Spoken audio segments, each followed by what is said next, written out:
and forget who put them there and forget who they're representing. They won't forget who they're supposed to be fighting for. They won't forget who they're supposed to be speaking up for. But they'll speak up loudly and clearly and run into the face of danger and say, I'll take the seat, not because I want the seat, but I'll take the seat because somebody's got to make a sacrifice. That's right.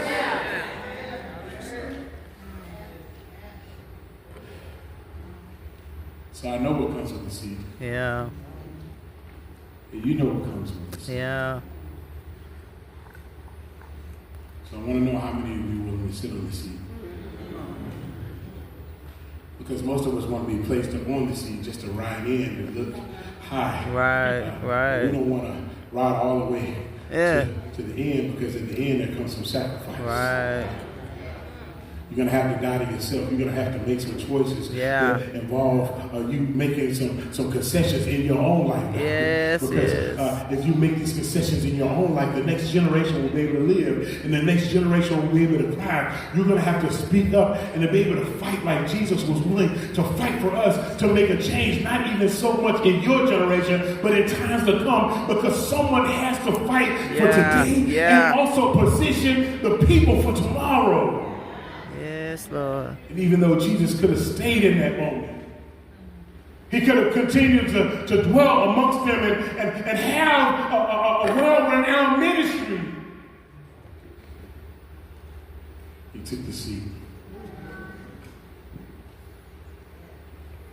What most people don't understand about the seat is it does elevate you.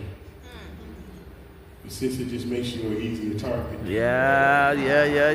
So you don't understand that, right? Once you come to see, when you're amongst the crowd, it's hard to identify. And people say, we hear about this miracle worker. We know about his deeds. We know about his actions. We heard his teachings. But he dwells amongst the crowd. And he hasn't distinguished himself outside of how he carries himself. So the people from the outside can't even identify who he is. So much the fact that Judas had to betray him with a kiss. That's how much he blended in with the people. Right. He wasn't trying to stick out. He wasn't trying to be famous. He wasn't trying to get noticed. He was just trying to do the will of his Father. But there's something about being elevated. Once you are distinguished, once you are elevated, once you are brought up out of the crowd, once you're placed up on the seat, all it does is make you an easier target. Yeah. See, some of the things that didn't happen to you before, now all of a sudden it's starting to happen to you. Some of the things that went before that people accepted, now people question. Some of the words that you stood on before and some of the things that you did before